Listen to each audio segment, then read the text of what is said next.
Welcome, everybody. Today we're going to talk about Bordeaux, and I'm pleased to have our esteemed colleagues and guests live from Bordeaux. Jeffrey Davies and Karim Nasser of Signature Selections are going to be talking to us about the Bordeaux Primeur system, the Negotiators, and how wine started to be sold as futures and makes its way to the American shores.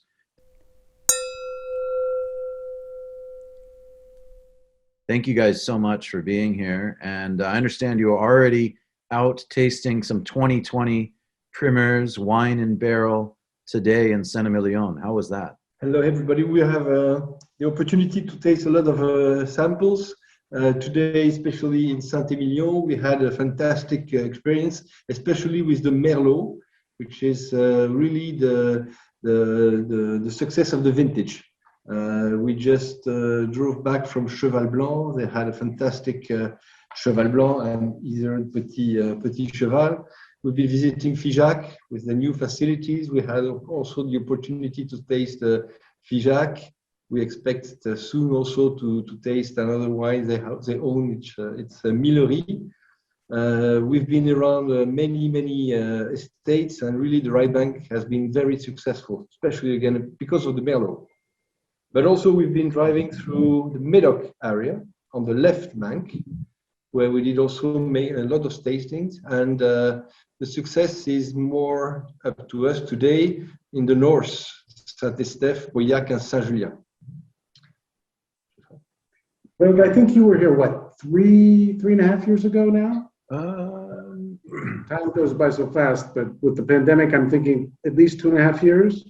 I think the last time we saw each other, was probably the 18th. 18 vintage maybe. I can't remember either. I think you would be very surprised. We visited in the last few weeks brand new cellars that have been inaugurated and used for this first vintage 2020 at Lange-Page, at Tronomondo, at Figeac, at Aubailly, all brand new cellars where a lot of changes have been incorporated based on experience over the last decade or so. Everything's now done, as you might expect, by gravity flow. We're seeing more cement tanks, but with the same truncated shape that you would normally associate with wood tanks. We're seeing innovative stainless steel tanks, which are dual walled, insulated, and obviously temperature controlled. And we're seeing much more functional cellars, but which are at the same time aesthetically quite dramatic. There's one more that's just coming online in the next few months from Jonathan Malthus at the Dome that was designed by Norman Foster. So there's a lot of interesting things going on from the cellar and winemaking point of view.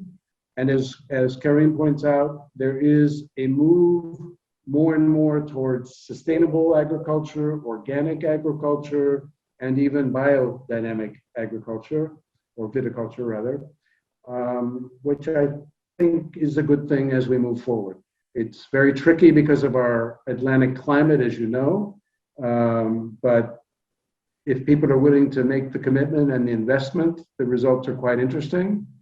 So there's a lot of change going on here. I think when people look at Bordeaux from as far away as you are in California, they think of it as kind of a static place where things don't change much because they all think of a classification that dates back to Methuselah or past wines that they've read about. But in fact, there's a lot more change going on here than you might suspect. And in fact, I would even maintain that much of the change going on here is change that will ultimately be adopted in California, in Australia, in South America, and beyond. Because I really do think this is where most of the change, certainly in winemaking and to a certain extent in viticulture, are being made. I would agree with that. Let's talk about this whole Negociant system and the futures, the Primeur, because it's also a unique way of selling and offering wine in Bordeaux that has its critics and has its utility. Tell me about how that started. First of all, I think you have to understand, and I know you know, is Bordeaux is a three-tier system, much like you have a three-tier system in the United States, at least in theory. We have the chateau, we have the courtier or the broker, and we have the négociant or the wine merchant, which is what Signature Selections is. And theoretically, all of the transactions between the chateau and the négociant go through a courtier or a broker,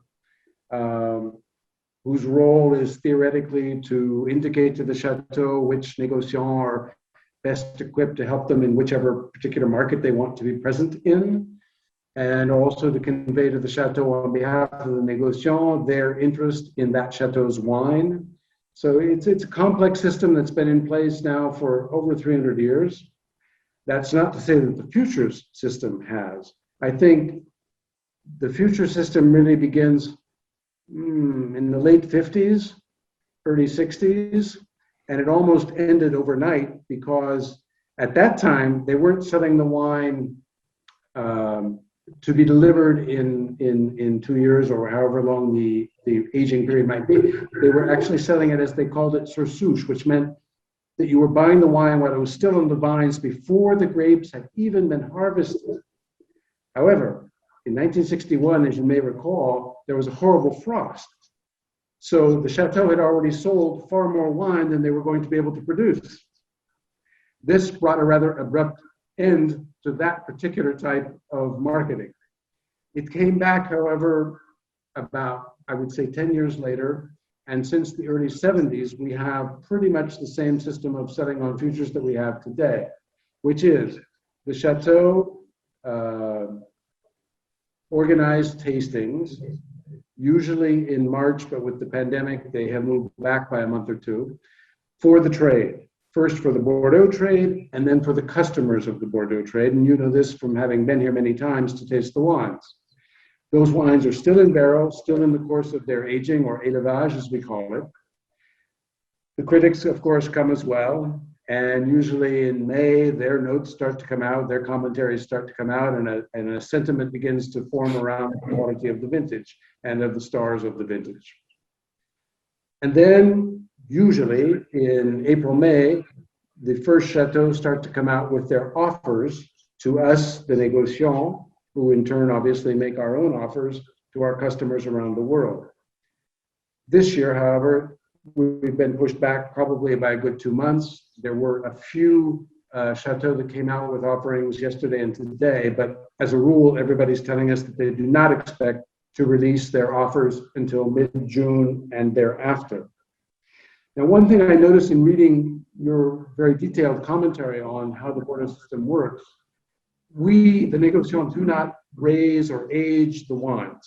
That is entirely the chateau's responsibility. We pay for them in advance, but they age them because we're now in the system which you know, where the chateau bottles all of its wine itself. So there's no way that we as négociants could be aging it. It is also true, though, that many négociants now have their own proprietary wine brands and wineries. I'm thinking of the Martellotto family, for instance. They own wineries. They are also négociants. There are several examples, right? There is about 9,000 chateaux in Bordeaux, but in Primeur, on the market of the Primeur, so prepaid wines, there would be around 300 to 400 wines released every year. There is 400 négociants, but there is only, let's say, 100 négociants who can buy in Primeur those wines, which are most of them classified gross or associated classified gross. Of the 100 négociants that are offering wines on Primeur, is it similar to other, like the wholesale distribution system in the US, where the 75% of the wholesale wines distributed in the US are in the hands of 6 companies? Is it also true that a handful of négociants dominate the primeurs? I think, as Karim just pointed out, there are probably 400 négociant companies here in Bordeaux. Of those, maybe 100 are active players, if you will, in the futures campaigns. Of those 100, then you can start whittling down to some who are dominant in this, that, or the other chateau, yes. But those 100 tend to all be players in the market. Now you mentioned, and you're right to do so, a family like the Merlot family, which has nothing to do with the grape variety, who own a number of different chateaux throughout Bordeaux, including Gros-la-Rose and Camelsac and Citron and a number of others. They also do sell their wines to the Bordeaux market on a futures basis, and they retain a portion of which they sell through their own négociant company, be it Gineste or several others. Cordier, of course, used to do that when they had Gros-la-Rose, Talbot, Menet. I mean, you know this.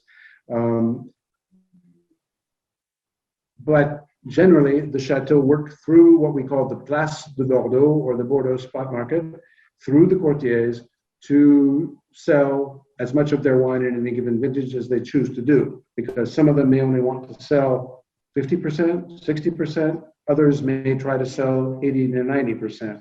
As you might expect, it's largely a question of their financial needs.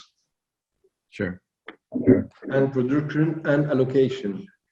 If they have been producing 100,000 bottles, they can be selling 80,000, and they say, okay, we are going to give you allocations. They are going to split the 80,000 bottles to 5, 10, 100 negotiations, depends on the year, and the pricing they will offer us.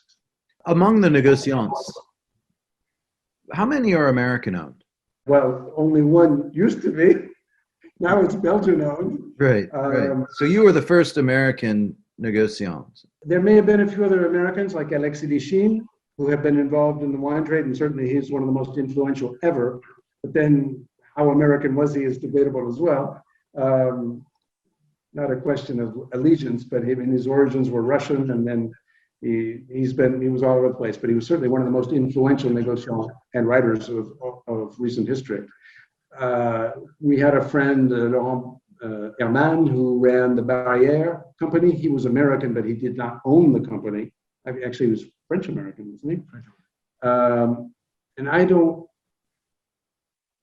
know of any other company which is either run by or owned by Americans today in Bordeaux. There are, as you know, certain chateaux that are certainly owned by Americans. Fontplegade comes immediately to mind, as does Aubryon. But I don't know of any négociant company that is. Are there non-French négociant owners? Well, I'm sitting next to right. one. Karim? You have some Belgium. Any others? Sorry? Are there others that you know of? Oh, yeah. Belgium, yes. You have some Switzerland. You have Swiss, Dutch also. Also, German. The oldest négociant firms in Bordeaux, as you, I think, know, were actually started by Scottish, Irish, and English. The English, of course, controlled the Bordeaux wine trade for centuries. Claret and all of this are English inventions, but names like Lange and Barton and Barton, yes, Guittier, there are many other names that Johnston. These were all families from the north. Schroeder, Schiller, were all names from the north, exterior to Bordeaux, and that have been here as négociants probably for 300 years. That gets into a whole other discussion about how external influences have kept Bordeaux moving and on the forefront of the world wine scene, both in terms of the commercial trade, but also, and more importantly, I think, in terms of the wine production itself. Question about pricing of wines. It often seems that first growths in particular are line priced when they come out. And I wonder, couldn't some people perceive that as price fixing in a way? Couldn't it seem as though they're colluding and communicating certainly in advance to say, this has been regarded as a prestigious vintage, a very good vintage. And of course, there's a marketing machine behind a lot of that, along with the influence of a handful of global critics. But I just wonder, how do you see that pricing comes to market? We have several categories of wines, but talking about first growth, it's quite difficult to have an answer because, of course, they have a level to hold and stand by, and they want to of course, increase every year the value of the wine by the price, but also by the quality, of course. But behind it, they have a strategy which is to release at first release, and then they do a second release, sometimes a third release, and then the market is asking and asking and asking, and the price I just climbed big to 50 to 70 to 100%, like Lafite last year. I wouldn't want to be naive in saying that there's no such thing as line pricing or collusion. But I would moderate that by saying that I do think there is much discussion prior to the release of any of the wines between the chateau, be they first growth or not, and the courtier, the brokers, and the négociants. And there's a lot of listening to the trade from the people that come through and taste the wines, which, as you know, has not been something we've been able to do for the last year and a half or two. But there's a lot of back and forth. I hesitate to use the word collusion. I think that's a bit of an overstatement, but certainly there's a lot of discussion, and it's a discussion on many levels, as I pointed out. And some vintages, the first growths, as you know, will decide to come out very early and sort of set the tone for the entire campaign. And other vintages, they'll sit back and they'll sort of let the campaign work itself through before they come out. So it's quite variable from one vintage to another. I think all of us were happily and pleasantly surprised, for example, last year with the 2019 vintage when Proprietary came out first as one of the major players at a price 30% lower than with its 2018 vintage. And that clearly set the tone for the rest of the campaign, even if all chateaux did not reduce their prices by 30%. But most, I think, across the board, if you took the average, were down by almost 20%. They needed, I think they understood they needed to send a signal to the market that they wanted to be present and that they were willing to take this cut in order to get their wines out and into the world market. This year, the message that, as you can well imagine, that we're trying to convey to the chateau through the brokers and directly to the chateau, as we did today, is that the market would probably be very enthusiastic about the 2020s, insofar as the prices were the same as or barely above the prices in 2019. If that happens, and perhaps your opinion here would be welcome, if that happens, I think we could have a successful campaign. So talk to me about how... Notice you avoided that question. I might come back to that. But, talk to me about how, in general, how the vintage is determined to be high quality. Because there's always, if you ask the winemakers or the sellers, there's always some motivation on their part. And I see this in Tuscany with the Brunello vintages. I see this elsewhere. I'm not saying it's specific to Bordeaux, but obviously they want every vintage to be better than the last. It's this never-ending rising tide and level of the wines. It seems like there's always these positive commentaries, and we know that there's a lot of variability from year to year with vintages and quality. But what factors do you think play into kind of a high quality 5-star vintage or a 98-point vintage, however it's being scored? I would say there is 3 points. You have the climate and what gets through all the year, from the winter to the summer and of course to the harvest. The second point is the terroir. Where is the grape variety planted? And third of it, of course, is the people who are doing it.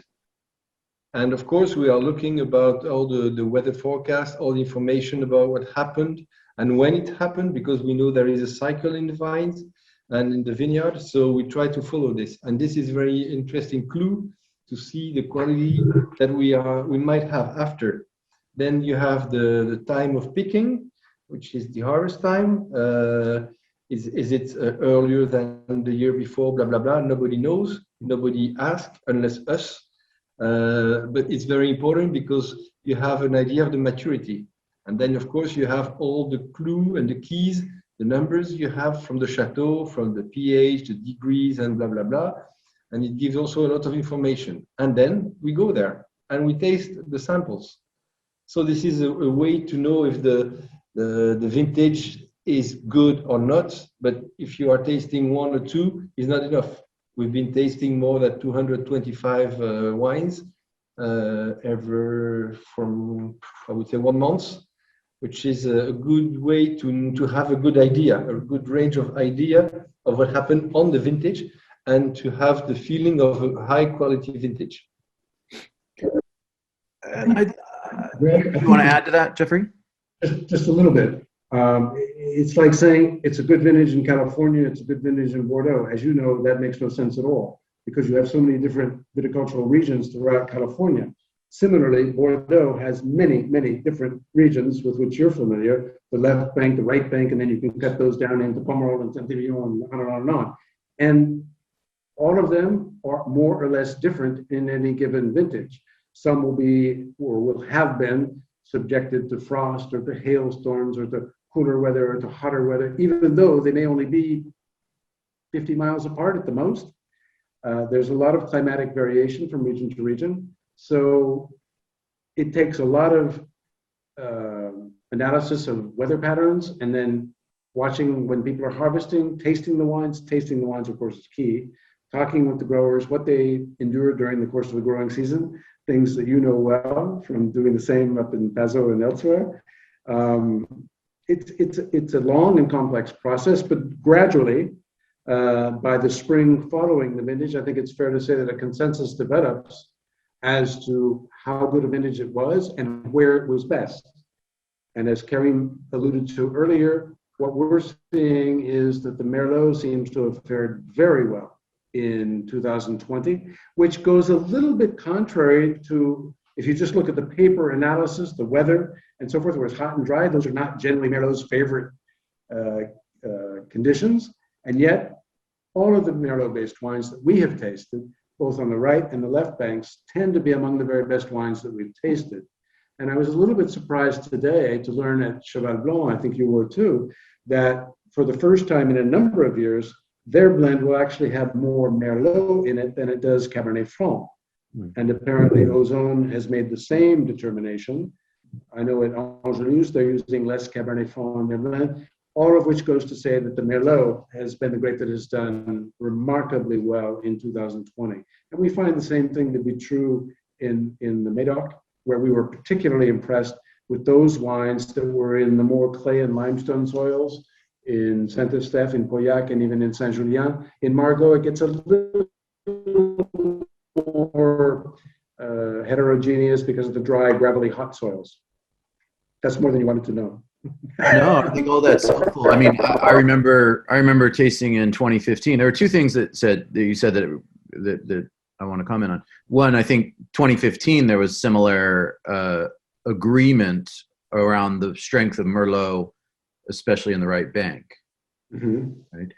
And the other thing that I think was interesting is you use the word consensus to talk about the quality of the vintage and how that's being conveyed, perceived, and communicated. And I think that's a change in transition that, as you can attest, when you started in Bordeaux, it was the late 70s, early 80s, right? And Bob Parker was pretty much the only mouthpiece on the quality of a vintage overall, right? There wasn't a lot of communication externally, even if it was happening internally.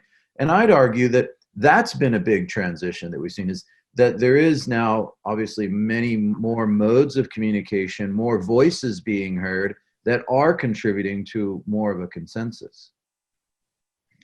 Well, certainly I would agree with you that in the late 70s and early 80s, most of the critical voices were English, not American. There was one American voice, Robert Finnegan, who did not get, in quotes, the 82 vintage, which Parker did get, and that spelled the end of Finnegan and the beginning of Parker. Now that Bob is retired, there have been many people that have jumped in and would love to take his place, many of whom he actually formed or trained, be it Neil Martin, Lisa Perotti Brown, Jeff Dunnick, Antonio Galloni. All of them worked with Bob, and they learned a lot from him. And then you have other critics, James Heckling, obviously, who's been around for a long time.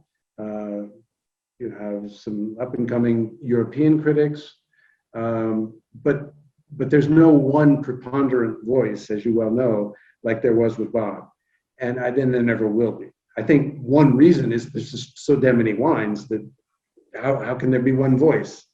And so that's why you see so many of the critics now enlarging their staffs to have people who specialize in South America or Southern Hemisphere, others in Northern Hemisphere, others in German. You know the whole thing. But I was referring actually before the journalists to the actual consensus that develops here among us, namely the producers and the trade, about before we even show the wines to the press. And I think that consensus then plays a role in what the journalists will pick up on, but of course they're independent in their judgments.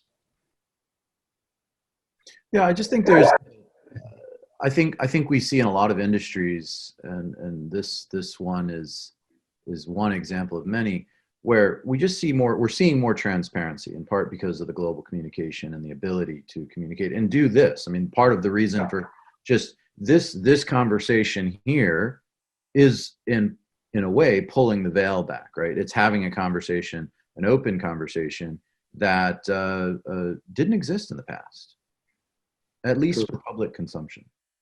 True. Right.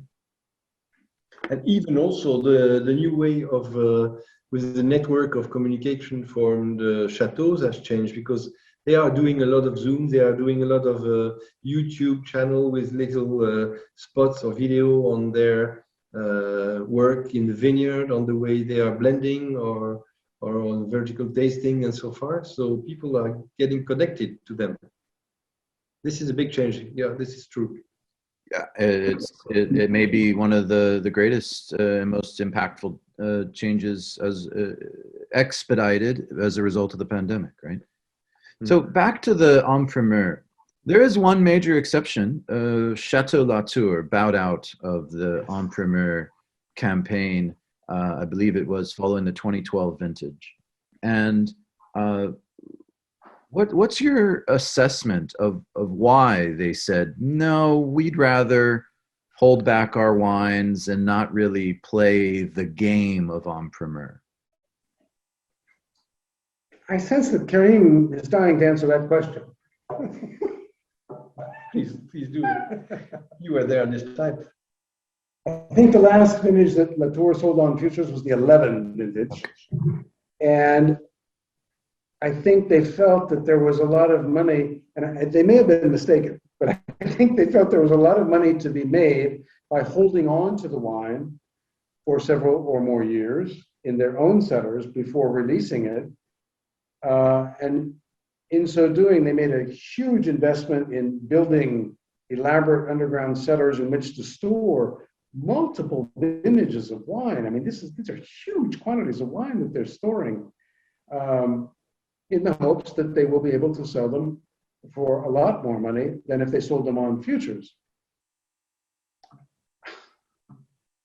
I think they were already doing very well when they sold the wines on Futures.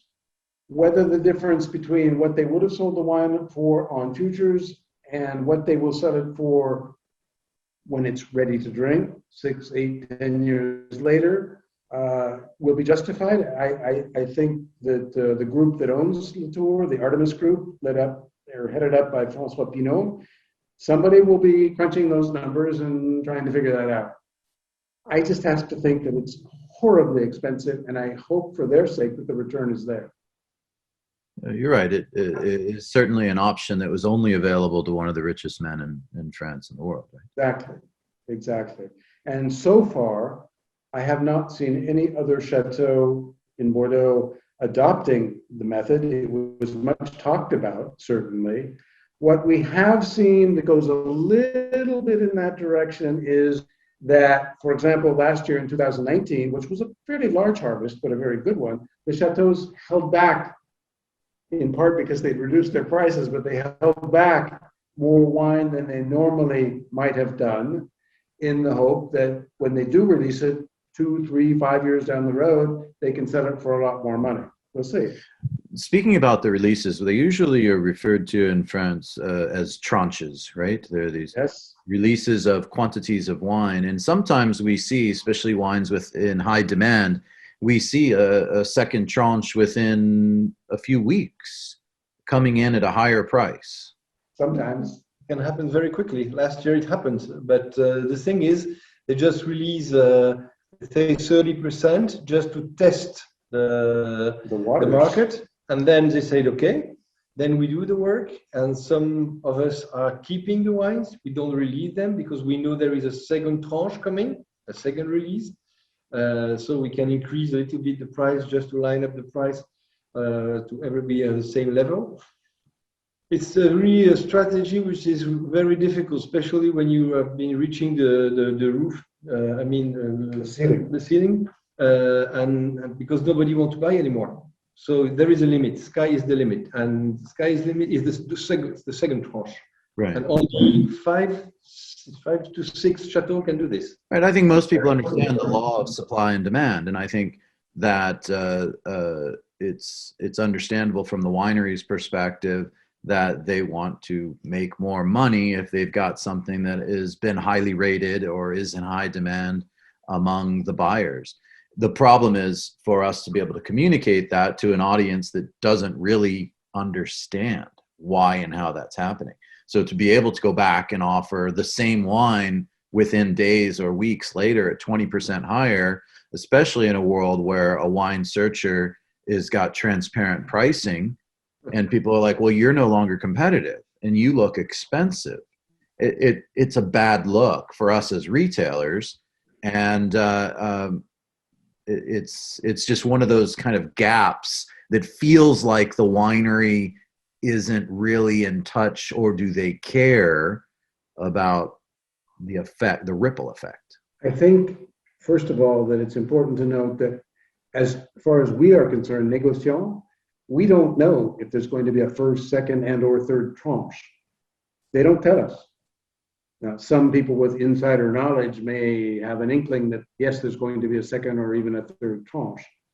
So generally, we have always taken that first tranche that we are allocated and we've sold it. And maybe we hold back 10% just to be able to help out customers that somehow we may have overlooked or who've bought a lot of other wines from us or what have you. But it's not our policy to hold back half of it and sell it at a much later date. So when that second tranche comes out, it's already much more expensive than or frequently more expensive than what we're selling the wine for. What do? Usually we take it because if we don't, we may have a lower allocation the following vintage. And then we try to sort of average the pricing so that we can still give a reasonably good deal to our customers. It is, as you pointed out, it's the law of supply and demand. They test the waters, usually with a pretty significant amount of their harvest. And when they see that it has worked well or surprisingly well, then they come out with a second tranche. And as Negotiators, we're kind of obligated to take that second tranche if we want to stay in the line. And it is constantly walking a fine line for us. And I understand from your, as a retailer perspective, how difficult it is to see these different prices come out. But it's only reflecting what's happening here, I guess you could say. Well, it's an odd system. I mean, can you think of parallels and elsewhere? Well, I think you can think of parallels in a lot of places as a function of supply and demand. I mean, they might initially release the coffee bean harvest and they only sell 50 of it, and then they get whacked by a frost and they say, well, the rest of it we're going to raise the price on to cover our forthcoming losses. So I don't think it's unheard of in other domains or especially agricultural domains. I think that's the key thing. Because as you well know, in agriculture, as far as viticulture is concerned, A small harvest does not necessarily mean great quality, just like a large harvest does not mean low quality. In fact, more often than not, and we see this here in Bordeaux, the larger harvests are the best ones, 82, 89, 90, and I could continue all the way up to the present. So it's largely the law, as you say, of supply and demand, and it's a constant balancing act. And you feel often like you're walking the tight wire. So I wanted to go back to you guys' initial comment on this being a Merlot vintage, and we hear that quite a bit. We often hear more of like the left bank versus the right bank, and oftentimes that's specifically related to the Cabernet that predominates the left bank paintings and the Merlot that predominates in the right bank. Let's get granular. What does that mean for people? Well, first of all, if I may, unlike much of the planting that was done over the years in California, the plantings that are done here in the top regions of Bordeaux, and you mentioned the left and the right banks, which include, of course, the Médoc with the famous appellations of Saint-Estève, Pauillac, Saint-Julien, Margaux, Saint-Léognan, and over on the right bank, Saint-Emilion, Pomerol, and so on. The decision to plant Cabernet Sauvignon, Cabernet Franc, Merlot, or possibly even Petit Verdot is not made by a marketing department. It's not a result of market studies and market analysis and so forth. I think in a number of other New World countries, you might not be able to make the same argument. So, because much of the Médoc is, as you know, hot, dry, gravelly soils, particularly as we come south, the obvious answer, or over history we've learned it to be the obvious answer, is to plant Cabernet Sauvignon. As you go further north and the soils become more rich in clay, they're cooler, they're moister, then Merlot begins to make sense.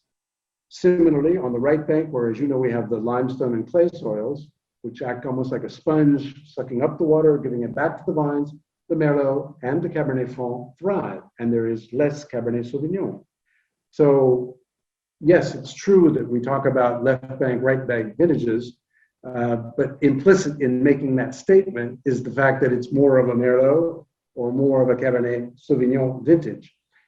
What we've seen this year, I think, is that the Merlot is very successful on both banks, both on the right bank in Saint-Emilion, Pomerol, Fronsac, which is one of the value areas of the right bank, and in the left bank in the northern Appalachians, where there is more clay and limestone, the Merlot has done very well. In Saint-Estève, we tasted at Montrose yesterday, absolutely stunning wine. A week or two ago, we tasted at Calon-Ségur, which is really on a roll, as you know, since the new company, an insurance company, bought it and put in a really good management team, made significant investments, and since 2014 has been on a real roll. And again, sorry for getting away from your question just for a second, but as I said to you earlier, and I believe this strongly, from having lived here now for over 40 years, Bordeaux is not static. It is not stagnant. It does not remain the same. It is changing all the time. There are new investors that come in all the time, and they shake things up. We mentioned earlier all of the new setters that we've seen, but the setters are only the end result after they've done a lot of work in the vineyards. So it's always changing here. And in my humble opinion, it's always getting better. And many of the wines that we've tasted in this most recent vintage, the 2020, we're already talking about a trilogy of vintages that we have not seen anything the likes of since perhaps 88, 89, 90. But I think actually 18, 19, and 20 are better than that series of three vintages because we've come so far. In 30 years, we've come it's unbelievable how far we've come. So I think we've got another great trilogy here. As to which of the vintages you put towards the top or the bottom, I think that's largely subjective and stylistic. But the freshness, the brightness, the fruit, the purity that we're tasting in the 2020s is absolutely exhilarating. Now, I know it sounds like this is the latest vintage, this is the one we have to sell now, and therefore potion hype, but no, it's really our impression, and you're more than welcome to add your own impressions. You had a lot of tension, a lot of fruit, but also some velvety and some sugar. There's a sweetness in the fruit. Sweetness, so it's very sexy. Would you say that's that's more of a descriptor of Merlot in general than Cabernet? And in Cabernet, we typically use terms like power, and we measure things like the tannins. Sorry about that. Your cuckoo. And with Merlot, we talk more of that plush, that lush, that svelte, that velvet, floral quality. Is that what you mean when you're talking about more of a Merlot vintage? Yes and no. Difficult to say, because this year we have I would say a blend of all these adjectives, because you have of course they have been blending, and they have changed a little bit the style of the wines, which are more what the market is asking or expecting, but not because of the market. They are they start the harvest maybe 10 days before. They had some fruit, they have some purity. It was really very interesting. You have a lot of expression of the terroir, and then the blend make all these adjectives come through, because the magic of the blend is to have this fruitiness, sweetness. You have the power, but the elegance also sometimes. And this is all the word coming through all the vintage, through all the right and left bank vineyard we've been through. I think Karim puts his finger on something that we've noticed over the past couple of years. There's clearly a change in direction here in Bordeaux. It's not a hard 90-degree turn, but it's a change in direction whereby we are seeing Chateau harvest a little bit earlier. Maybe it's just 2 or 3 days, maybe it's 10 days. So we're getting less total sugars, therefore less total alcohol. We're getting a little more acidity, a little lower pH. There's a tendency, I think, also to perform shorter cuvaison and have a little bit less extraction. We've seen in the 2020 vintage, alcohols are down by maybe almost a full % by comparison to recent vintages. pHs are also down. We've seen a number of wines on the right bank that are in the 3.5, sometimes even slightly less range, which is, as you know, quite low for Bordeaux. We're seeing a little bit higher total acidity. So we're seeing fresher and brighter raw material. Then we're also seeing it being handled differently. As I'm sure you've heard about, there is less new oak being used. So we're not trying to put a little bit too much makeup on the wines and letting the fruit express itself more purely, more cleanly. And we're seeing a lot more use of amphorae and clay jars, where we get similar. I don't know if you can see this. Yeah. Where is we get that? the same oxido reduction phenomenon as in a barrel, but without the wood element. And the picture that Karim just showed you, he took yesterday at Chateau Durfort Villans in Margaux, which is a name that probably has not caused a lot of excitement over the past couple of decades, but I can tell you, we get to, from yes, exactly, Gonzague Lurton, who's farming biodynamically, and who, beginning in 2018, has had a string of 3 exceptionally fine vintages. 18, there was almost nothing because he got whacked by mildew, just like Palmer, his next door neighbor, did. But he's doing about 30 to 35% of his aging in these clay jars that are made for him, especially in Siena, in Italy, where they have a historical experience with high temperature kilning of the jars or the amphorae, so that they can really, the temperature basically controls what the porosity will be in the amphorae, and therefore what will be the exchange between the wine and the air. And this is something we also see, as you know, at Pontet-Canet, where he's not using clay from Italy, but he's using earth that he actually takes from his own vineyards to form the jars in which that wine is aged. And we're seeing more and more of that, and you're seeing it, I think, a little bit now in California. part of it is a mod or a fashionable mode, rather fashionable thing, but it also contributes to this freshness and purity to which we were referring just a few minutes ago. And again, where is all of this experimentation taking place? Here. And then people hear about it, especially thanks to the French consultants that go to California to tell them what's going on. So we're starting to see it now in California. I think the results are interesting. Well, of course, the Georgians would have much to say about the evolution of the You're referring not to the state of Georgia, of course. Even the Italians and the Slovenians who have been using those clay pots for millennia. But Greg, we have some people who are burying the clay jars and earthenware jars as the Georgians did, and it's interesting what's going on. And what I would agree is that Bordeaux is the locus, the ground zero for the wine business, and once things start becoming adopted, implemented, brought over from wherever in the world, the wine world, to Bordeaux, Bordeaux has such a mouthpiece and is such an exponent that other people start following and listening. And look, I mean, I'm a Cabernet producer in California, and I'm a lover of Bordeaux wines, and I think that same conversation is happening in Napa, a few years behind, but there's certainly a group of folks who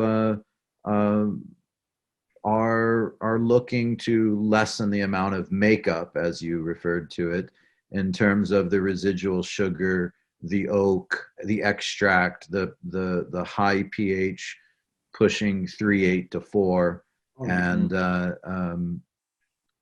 And I think the other thing is a lot of folks, collectors, people who will be interested in this video and buying wine on Primeur, are realizing that some of those higher pH wines with residual sugar and higher alcohol don't live as long in the cellar. And ultimately, aren't they a bit fatiguing to drink at the dinner table? Unless you're having barbecue and steak, yeah, it hits you over the head and makes you want to lay down. And but with bistecca Fiorentina, who wants to drink that? Well, of course, we'd have to drink Brunello with that. And what is one of the characteristics of Brunello? A little bit higher acidity, a little bit lower pH. Alcohols, though, I think today are 14.5 most all of the time there. But the wines still taste fresher. Yeah, yeah. I think that's where Bordeaux is sort of aiming, to more freshness, less encumbered wines with oak and too much extraction and so forth. And I think the entire market will benefit from that. Yeah, well, I'm really excited to taste some of the samples I have. And so where do you, we always ask this question year after year to help clarify for the buyers, where does this vintage fit in your history of looking at Bordeaux vintages? Where do you see this, the hundreds of wines you've tasted thus far for the 2020 pandemic vintage comparably to previous vintages? I remember when we were tasting the 15 on Primeurs, I was at Ducru. Bruno was insistent that the 15 vintage had much to similarities to the 2005 to 1995. It was comparing the fives. And then in 15 was, of course, a great right bank vintage. And then 16 was a great left bank vintage. And suddenly people were comparing 15, 16 to 9 and 10. So where do you see 2020? I would say with my experience, which is not the same as Jeffrey's experience, but I would say that on the left bank, we are very close to 2010 because of the tension, the fruits, the academic or classic way of tasting the wines in Primeur. We'll see after in the bottle. On the left bank, I would say more 16, 18, in between 16 and 18. We talked earlier about this trilogy of 18, 19, and 20. In very simplified terms, it seems to us that 18 was perhaps the most opulent of the three vintages, followed very closely in that by 19. 20, we see perhaps a little less opulence, but more brightness, more purity of fruit, more vibrant fruit, and I think a somewhat greater aging potential, without that meaning that the wines will not be enjoyable to drink relatively early, because that is one of the big changes in Bordeaux, as I think you're well aware, is we have a much larger window, almost as wide as that mirror on the wall behind you, during which the wines are enjoyable. That used to be the case, as you well know. I mean, wines were made in Bordeaux in the 70s. You had no pleasure in drinking them before they were 10 or 15 years old, and probably many of them not even 20 years after that. Whereas with vintages like 82, 90, 2000, 2009, and now 15, 18, they're wines that you can open practically as soon as they're released. And there's a lot of pleasure to be had. And quite frankly, tasting some of these 2020s, we spit less than we put in our mouths. Would you describe this as a precocious vintage that is going to be available earlier upon release? It was certainly a precocious harvest in the sense that most people did bring in their fruit probably a week earlier than in the two previous vintages. I think the wines will be very succulent, juicy upon release, but I think they will have slightly more longevity or potential for aging than maybe does 18.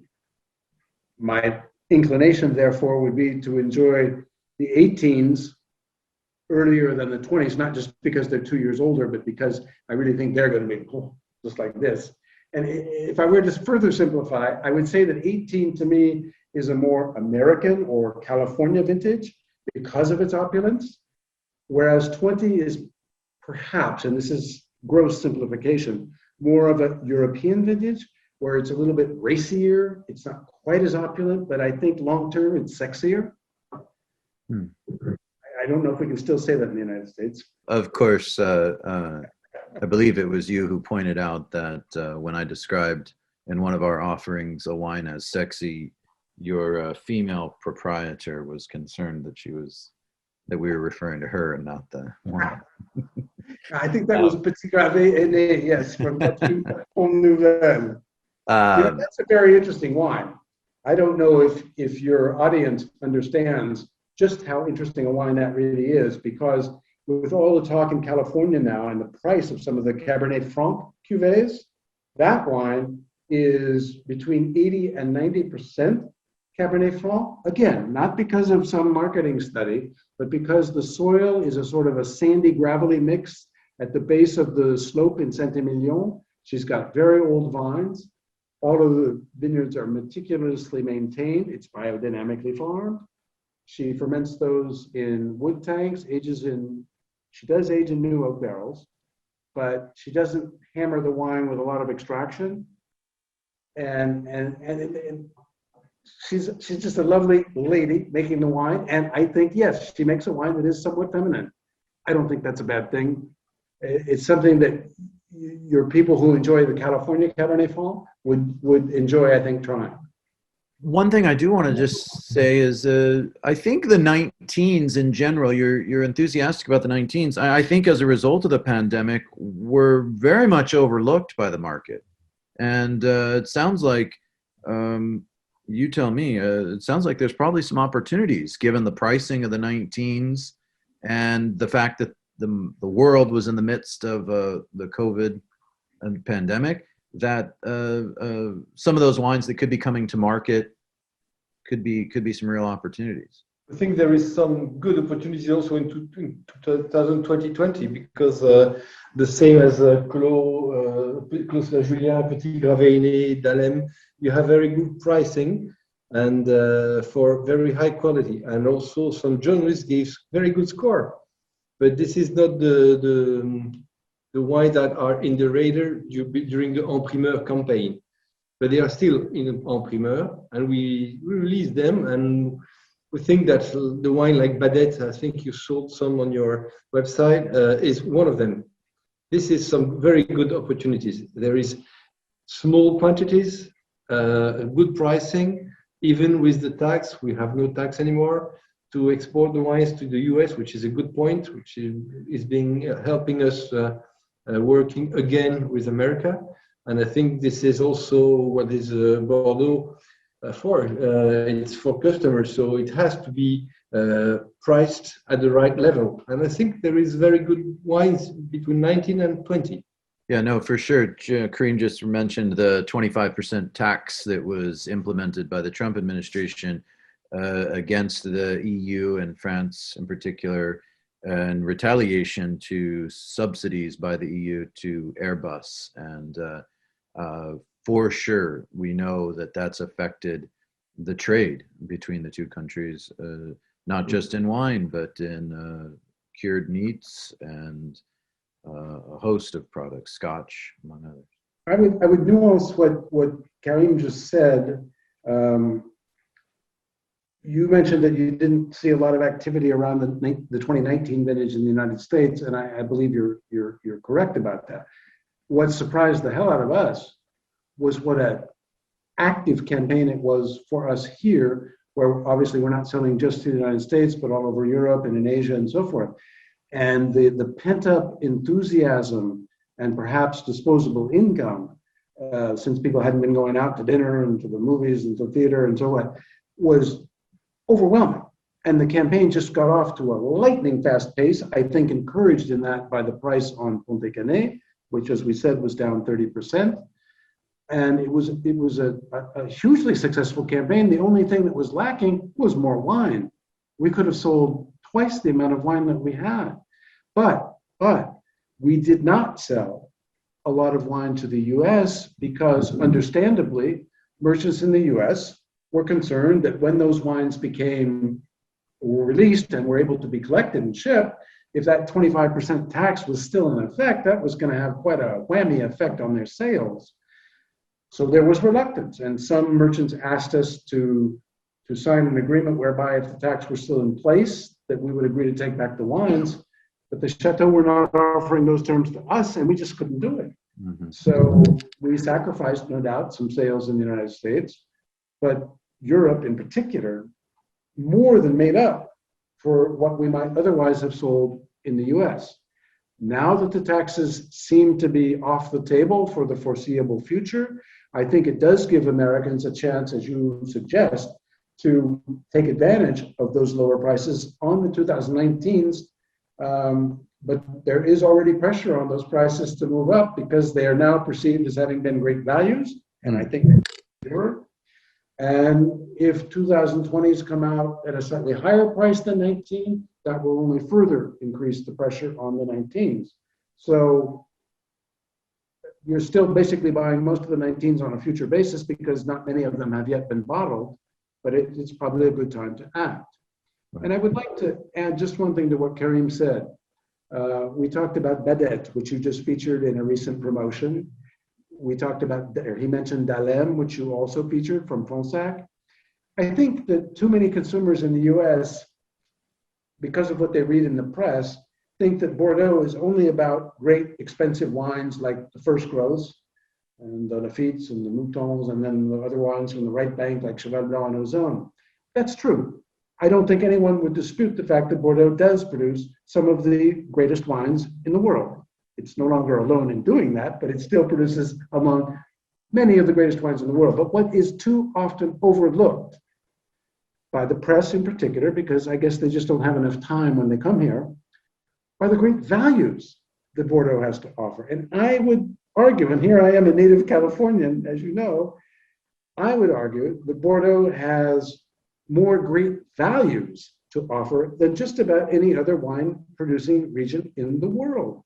We tasted a Bordeaux today from the 16, 18, and red Bordeaux, 100% Merlot.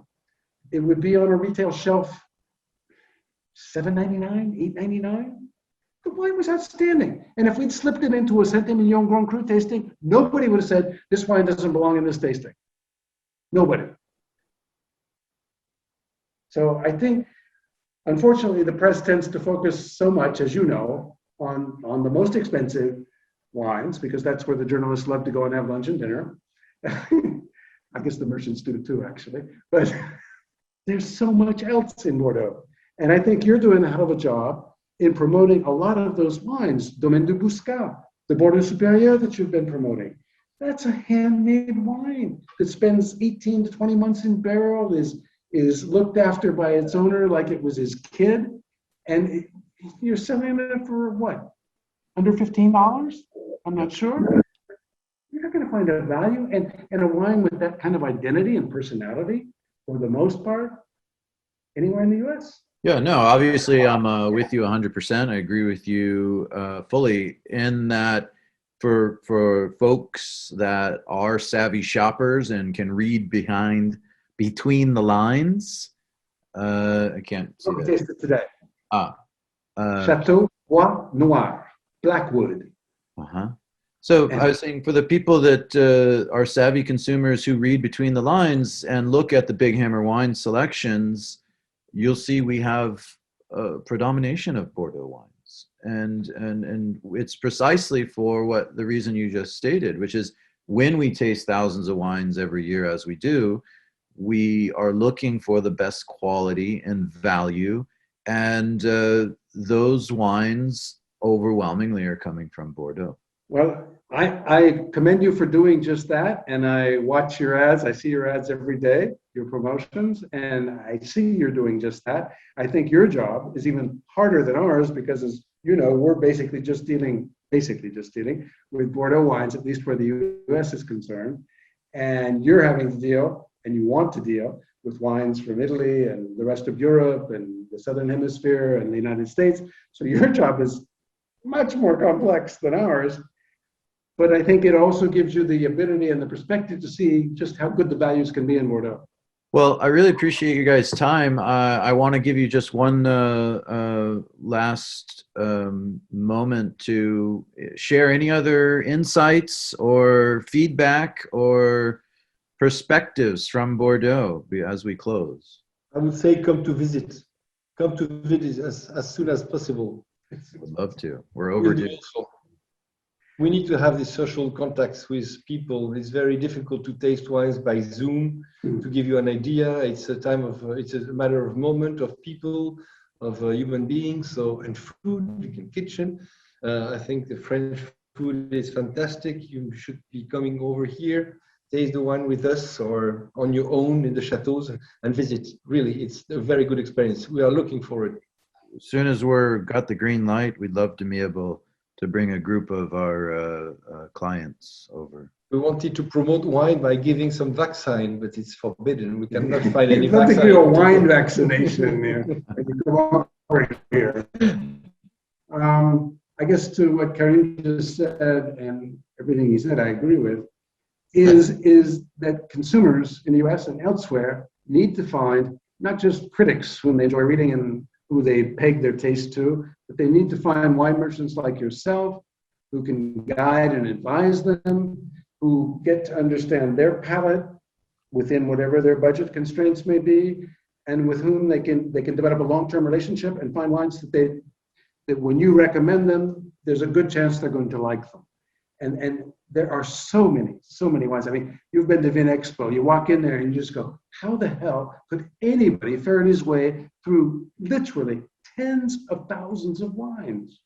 You do that for your customers, and you pick out what you think are some of the best wines and the best wine values. And as your customers share with you what they're liking or liking a little less, then you can further refine your suggestions to them. And I think the most important thing is to have a wine merchant who understands one's palate and can guide them in the right direction. And again, within the constraints of the budget, whatever it may be. And I think you do a very good job of that. And your writers are very helpful in that context. Well, we certainly value your partnership and appreciate the selection that you guys do on your end. And I can't wait to see you in France. Hopefully that could happen this year. And thank you so much for your time today. It's been really enlightening and interesting, and look forward to continuing the conversation with you guys. Okay, Greg. Thank you. Thank you very much. Thank you. Have a good day.